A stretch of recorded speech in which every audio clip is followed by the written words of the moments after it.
नमस्कार दोस्तों, मैं हूं दीपक चौरसिया और आगे की राइट में आज की क्या बड़ी खबर है। बड़ी खबर यह है कि अरविंद केजरीवाल को जमानत मिल गई है। अब वो चुनाव प्रचार दिल्ली में भी कर सकेंगे, पंजाब में भी कर सकेंगे, हरियाणा में भी कर सकेंगे और अन्य जगह जहां उनको एलाइज उनके बुलाते हैं इंडिया गठबंधन के, वहां पर भी वो प्रचार कर सकेंगे। आम आदमी पार्टी के लिए बहुत बड़ी राहत वाली खबर है। अब 2 जून को जो है, अभी तक जो जमानत दी है, पूरा ऑर्डर आएगा, पूरा ऑर्डर आकर तिहाड़ जेल जाएगा, जिसके बाद अरविंद केजरीवाल जेल से रिहा होंगे। लेकिन ये अब तकनीकी प्रक्रिया है। सिद्धांततः अरविंद केजरीवाल चुनाव प्रचार शनिवार से कर पाएंगे और जाहिर सी बात है, क्योंकि आम आदमी पार्टी के सबसे बड़े नेता बाहर आ रहे हैं, तो इसका जितना फायदा उठाने की कोशिश आम आदमी पार्टी करेगी, इंडिया गठबंधन करेगा और जबरदस्त कार्यक्रम प्लान किए जा रहे हैं अरविंद केजरीवाल के स्वागत में।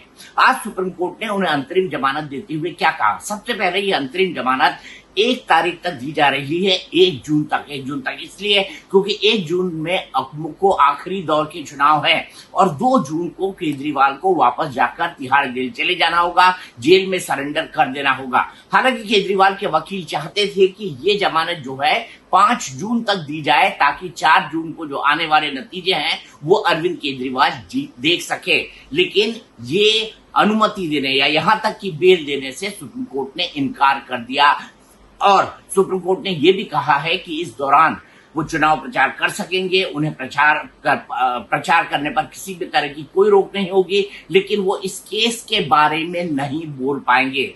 तो केस के तकनीकी पहलुओं पर नहीं बोल पाएंगे, लेकिन ये तो जरूर बोलेंगे कि नरेंद्र मोदी सरकार ने जो कहते हैं तानाशाह सरकार है, इसने आम आदमी पार्टी को दबाने की, इसका अस्तित्व खत्म करने के लिए ये सारे षड्यंत्र किए हैं, ये सारे प्रयास किए हैं। अब इसका मतलब क्या होता है?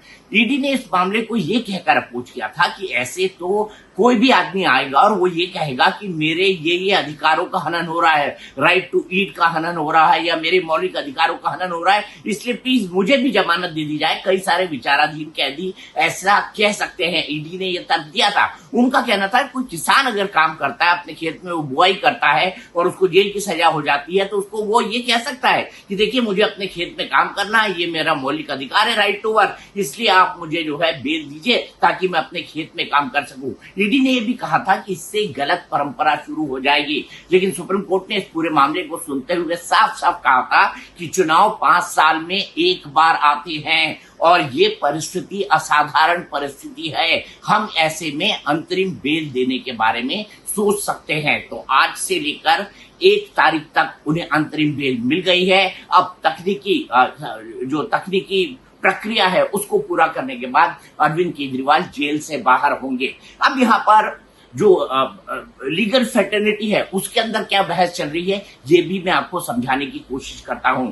लीगल फैटर्निटी का कहना है कि क्या सुप्रीम कोर्ट का फैसले का स्वागत तो सभी लोग करेंगे, मैं भी करता हूं, लेकिन सवाल उठते रहने चाहिए कि क्या ये सही नजीर बनी है। क्या ऐसा नहीं होगा कि हर पॉलिटिकल पार्टी से जुड़ा हुआ व्यक्ति, जैसे कि कविता भी जेल के अंदर है, वो भी कह सकती है कि मेरा चुनाव प्रचार चल रहा है, मुझे भी जमानत दी जाए। ये कविता हो गए, संजय सिंह को तो जमानत मिल गई है, इसी आधार पर मनीष सिसोदिया को जमानत मिल सकती है। लोअर कोर्ट ने कह दिया था, उन्होंने प्रचार करने के लिए जमानत मांगी थी, लेकिन लोअर कोर्ट ने ठुकरा दिया था। तो अब मनीष सिसोदिया सुप्रीम कोर्ट आकर ये कह सकते हैं कि जैसे अरविंद केजरीवाल को बेल दी गई है वैसे मुझे भी बेल दी जाए। तब सुप्रीम कोर्ट क्या करेगी और कहेगी, क्या ये एक नजीर होगा या सुप्रीम कोर्ट ने जैसा कहा है कि इससे सिर्फ एक अपवाद माना जाए, तो क्या इसे इस इंटरिम बेल अरविंद केजरीवाल को देने को एक अपवाद माना जाएगा? ये देखना बेहद महत्वपूर्ण हो जाएगा। लेकिन इसके पॉलिटिकल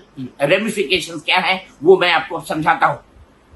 अरविंद केजरीवाल आम आदमी पार्टी के सुप्रीमो है, अगर ये कहा जाए तो गलत नहीं होगा। पूरी पार्टी उनके इर्द गिर्द घूमती है, पूरी पार्टी उसी आधार पर बनी है और अरविंद केजरीवाल के बाद उनकी पत्नी सुनीता केजरीवाल प्रचार कर रही थी। अब सबसे पहले ये समझ लीजिए कि आम आदमी पार्टी का स्टेक कितने राज्यों के अंदर है।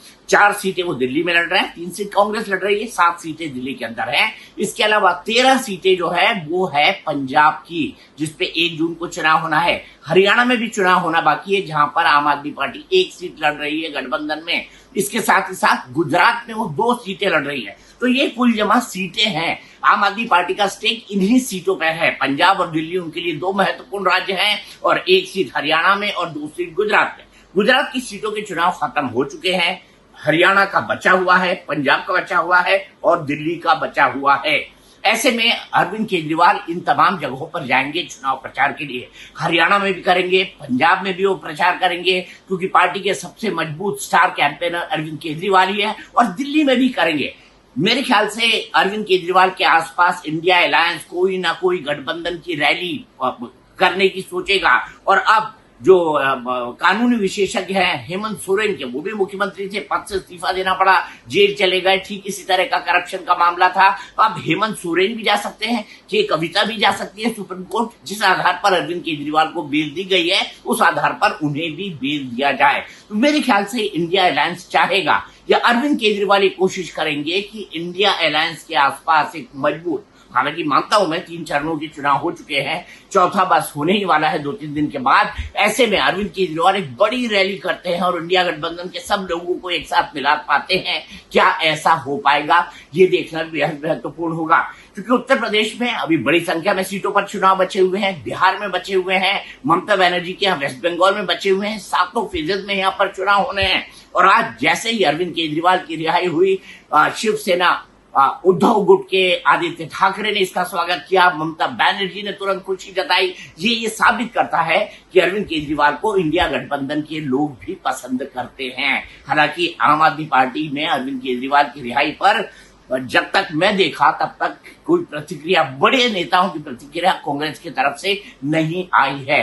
तो कांग्रेस की प्रतिक्रिया का इंतजार होगा। अब क्या साझा प्रचार कांग्रेस और आम आदमी पार्टी मिलकर दिल्ली में करेंगे, ये देखना भी महत्वपूर्ण हो जाएगा। हाल ही में अरविंद केजरीवाल, माफ कीजिएगा, अरविंदर सिंह लवली जो कांग्रेस के नेता थे, प्रदेश अध्यक्ष थे, छोड़ा उन्होंने, बीजेपी में आए। वो ये कह रहे हैं कि हमारे नेताओं के तो पोस्टर ही नहीं लगा रहे आम आदमी पार्टी के नेता, पूरा का पूरा चुनाव अरविंद केजरीवाल के नाम पर लड़ा जा रहा है। तब जब अरविंद केजरीवाल जेल से बाहर आएंगे तो कितना बड़ा इंपैक्ट चुनाव के अंदर डाल पाएंगे। हालांकि दिल्ली की बात मैं आपको बता दूं, मैं मानता हूं कि आम आदमी पार्टी पंजाब में एक बेहतर स्थिति में है, लेकिन दिल्ली में मैं आपको बता दूं, पिछली बार जो दोनों सीटें जीती गई थी भारतीय जनता पार्टी के द्वारा, उनके पास 50% से ज्यादा वोट शेयर था। तो पिछले वोट शेयर को अगर देख लिया जाए और उसमें आम आदमी पार्टी और कांग्रेस को जो वोट 2019 के चुनाव में मिले, दोनों को मिला दिया जाए, तो भी बीजेपी 7 की 7 सीटें जीतती हुई दिखाई देगी इस अंक गणित के आधार पर। लेकिन हमेशा अंक गणित चलता नहीं है, कभी कभी केमिस्ट्री भी चलती है, हमेशा अर्थमेटिक चलता नहीं है, कभी कभी केमिस्ट्री भी चलती है। तो क्या वो कैटेलिस्ट अरविंद केजरीवाल इन चुनाव में बन पाएंगे, ये देखना बेहद महत्वपूर्ण हो जाएगा। लेकिन अरविंद केजरीवाल की आगे की राजनीति और इस आगे की राजनीति में 2 तारीख के बाद, मैं यहीं तक की बात नहीं करूंगा कि इन चुनाव में क्या होगा, अब अरविंद केजरीवाल के लिए आगे क्या होगा, ये देखना भी बेहद महत्वपूर्ण हो जाएगा। तो केजरीवाल अब प्रचार करेंगे धुआंधार। ऐसे में चुनाव तो निकल जाएंगे, लेकिन 4 जून के बाद क्या? 4 जून के बाद अगर वापस नरेंद्र मोदी की सरकार आ जाती है तो अरविंद केजरीवाल तो तिहाड़ जेल के अंदर रहेंगे, मनीष सिसोदिया भी तिहाड़ जेल के अंदर रहेंगे। मालूम पड़ रहा है कि ईडी अब मुख्य किंगपिन अरविंद केजरीवाल को बनाकर के मुख्य साजिशकर्ता अरविंद केजरीवाल है शराब घोटाले के, ऐसा कहते हुए वो एक पिटीशन फाइल, वो चार्जशीट फाइल करने जा रही है। उन्होंने ये पूरा का पूरा जो नए ढंग से चार्जशीट को बना लिया है, जिसमें अरविंद केजरीवाल को मुख्य साजिशकर्ता बनाया गया है और उस साजिश को इम्प्लीमेंट किया है मनीष सिसोदिया और बाकी के लोगों ने। तो जाहिर सी बात है, एक बार अरविंद केजरीवाल के लिए अभी तो एडवांटेज केजरीवाल इन चुनाव में हो गया है, लेकिन चुनाव के बाद क्या होगा, जब ये पूरा का पूरा केस उनके सर पर होगा वो जेल के अंदर होंगे, मनीष भी जेल के अंदर होंगे, सत्येंद्र जैन के भी जेल के अंदर होंगे और बाकी लोगों का नंबर भी जेल जाने में लग सकता है। कुछ पंजाब के मामले भी हैं और साथ ही साथ जो शीश महल घोटाला है, जो मकान उन्होंने बनवाया है, कई करोड़ रुपयों का इस्तेमाल करके बहुत ही महंगी फिटिंग वहां पर लगाई गई है, वो मामला भी पब्लिक डोमेन है, उसकी भी सीबीआई की जांच चल रही है। तो अभी कई जगह उनकी गिरफ्तारी होने की संभावना पूरी है। सीबीआई उनको शराब घोटाले के मामले में गिरफ्तार कर सकती है, शीश महल मामले में, भ्रष्टाचार के मामले में भी सीबीआई उनको गिरफ्तार कर सकती है। तो अभी कानूनी मुसीबतें उनकी खत्म नहीं होंगी और इन सब के बीच आम आदमी पार्टी को कैसे बचा पाएंगे अपने सभी सिपा सलारों और खुद के जेल में होते हुए, ये देखना बेहद महत्वपूर्ण हो जाएगा। क्या सुनीता केजरीवाल को जेल में जाने के बाद वो पूरी कमान सौंप देंगे? और अब जब वो कैंपेन करने जाते हैं तो अपने साथ क्या सुनीता केजरीवाल को भी ले जाते हैं अपने सक्सेसर के तौर पर दिखाते हुए, ये देखना भी महत्वपूर्ण हो जाएगा। लेकिन चलते चलते एक बात कहूंगा, आंदोलन से निकली हुई पार्टी है, भ्रष्टाचार के खिलाफ आंदोलन हुआ, उसी आंदोलन से निकली है पार्टी कट्टर ईमानदारी की बात करती हुई और भ्रष्टाचार, वो भी शराब के भ्रष्टाचार के मामले में जेल में है, पार्टी पर बनती देखी आई। तो वही उन्होंने किया जो लालू यादव ने 1999, 98, 97 में किया था, उन्होंने अपनी जगह राबड़ी देवी को बना दिया था। वैसे ही अरविंद केजरीवाल ने तय किया है संजय सिंह को नहीं या किसी और नेता को नहीं, दुर्गेश पाठक को नहीं, सुनीता केजरीवाल को, ताकि वो सिंपैथी गेन्स कर सके और सत्ता घर के अंदर ही रहे।